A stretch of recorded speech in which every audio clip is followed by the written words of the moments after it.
Olá, caríssimos alunos do curso de licenciatura da Univesp. Bem-vindos. Nós vamos continuar com a nossa disciplina de planejamento para o ensino de matemática. E na aula de hoje nós vamos fazer uma discussão muito bonita, muito agradável, sobre o papel da matemática dentro da sociedade. É uma discussão extremamente rica e importante e que faz muito sentido dentro da disciplina de planejamento. Afinal, nós vamos discutir ao longo da disciplina questões relativas ao planejamento da oferta de uma componente curricular de matemática para os alunos de uma escola que está inserida na nossa sociedade. E aí ter essa reflexão de qual é o papel da matemática dentro da sociedade, é claro que é super importante, super rico, para que o nosso planejamento sobre o ensino da disciplina seja coerente, eficiente e funcione bem. Então, é isso que nós vamos discutir nessa aula. Como que a disciplina de matemática está associada com essas questões, como que ela contribui, né, para a formação de um cidadão crítico, socialmente responsável. Qual é o papel da matemática nessa nossa sociedade. Agora eu pediria para vocês que interrompessem essa aula, entrassem no link que eu estou colocando aqui, que está disponibilizado, e assistissem este TED. É um TED que vai falar sobre a matemática, a sociedade e alguns valores que estão embutidos no estudo de matemática. Ok? Então, vamos fazer alguns comentários sobre as questões que foram tratadas nesse TED. Ele dá um exemplo do problema do recobrimento do plano do espaço. Olha que coisa interessante. Ele é um problema concreto, absolutamente concreto. Ele fala do mundo físico.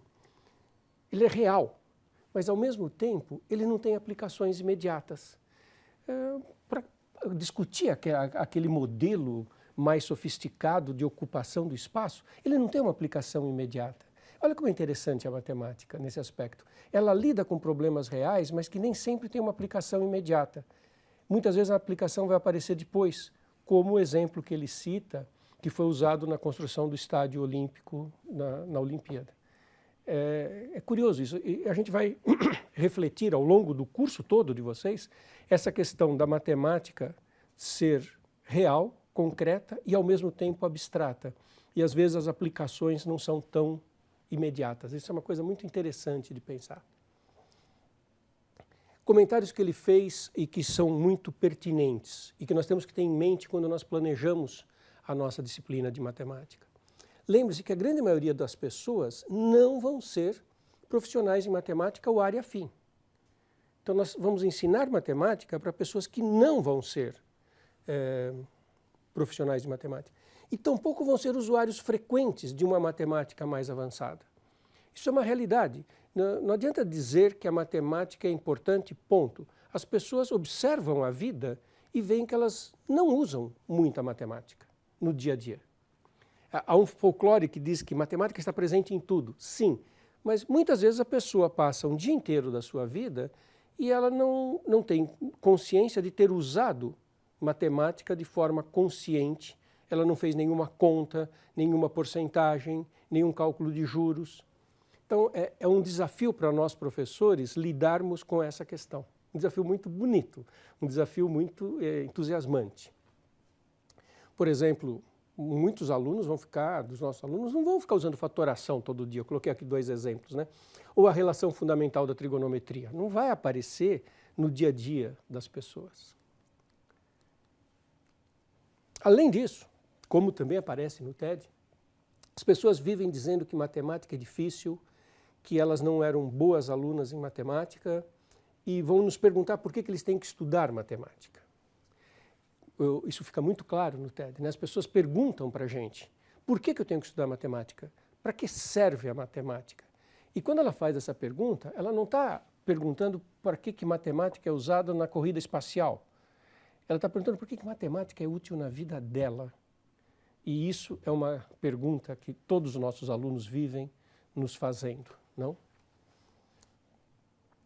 Nesse TED, fica muito claro uma coisa importante da matemática, que é a perenidade.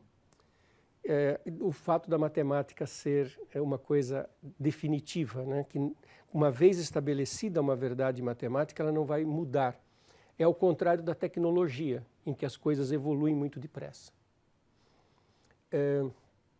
Uma das coisas que matemática nos dá, e que isso é importantíssimo, e as pessoas às vezes esquecem disso, é que ela nos dá uma forma de pensar e de se expressar que é importante.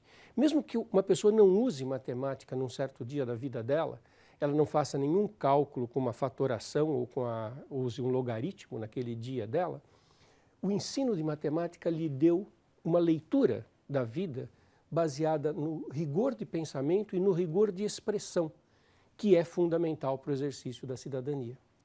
Nesse vídeo fica muito claro isso quando ele fala nas diferenças entre fato e conjectura, que ele explora com muito humor esse fato. Outra coisa que fica claro também nesse TED é que a evolução da matemática depende de tempo. Isso é uma coisa sutil de se perceber. Quem não trabalhou com matemática às vezes não percebe que a maturação de um conceito depende de tempo. Esse jogo entre o que é uma ideia e o que é a argumentação em cima de uma ideia. Isso fica muito claro também. E a perenidade do conhecimento matemático em oposição ao conhecimento tecnológico e aplicado. São duas realidades diferentes. A tecnologia de celular que usamos hoje não é igual a de 10 anos atrás e nem é igual a que vai ser usada daqui a 20. Mas por trás dela tem uma ciência e tem uma matemática que é permanente. A tecnologia vai mudar, mas a matemática que dá subsídio para essa tecnologia não vai mudar. É sempre a mesma matemática. Certo? Então, nesse TED ele explora todas essas ideias e é muito bonito observar esses dois níveis, né, de compreensão da pergunta do para que serve. O para que serve em profundas ciências e o para que serve no nosso dia a dia.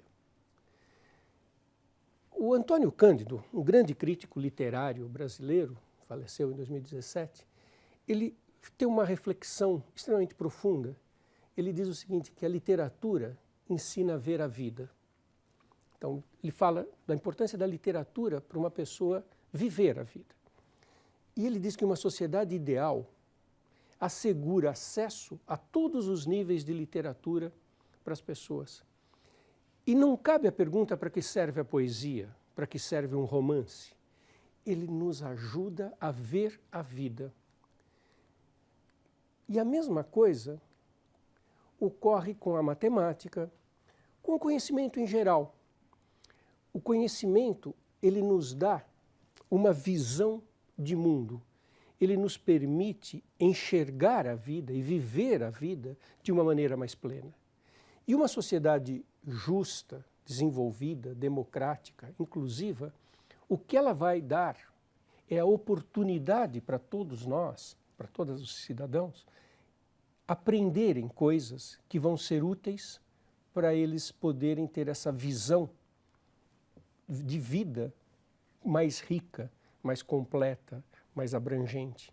E que essa visão vem do conhecimento que está sendo gerado. Quando nós formos planejar nossas aulas, então vamos discutir isso ao longo das próximas aulas, devemos ter em mente 3 aspectos que foram destacados nesse TED. Que a matemática é uma ciência em si mesma e o desenvolvimento não depende de aplicação imediata, mas que o avanço da matemática significa o avanço do conhecimento e, por extensão, o desenvolvimento da humanidade. Isso é uma coisa importante de ter em mente. Segundo, que a matemática está em toda parte e é útil sim. Usamos a matemática quando vamos às compras, quando lemos uma receita de um prato, quando lemos a bula de um remédio, a conta da energia elétrica e mais. Esse rigor de pensamento nos ajuda a tomar decisões, a fazer avaliações quando nós atravessamos a rua. Tem matemática envolvida, embora a gente não saiba. Quando a gente atravessa a rua e olha a distância que está o carro, que velocidade ele está vindo, nós estamos fazendo um raciocínio intuitivo, matemático, automático, que tem a ver com a nossa formação dentro de uma ciência rigorosa. Por isso que matemática é parte fundamental na formação de um cidadão. Assim como as artes e a cultura em geral. O acesso à matemática é um direito. Isso é uma mensagem legal se a gente conseguir transmitir para os nossos alunos. Estudar matemática não é uma obrigação. Acima disso, é um direito.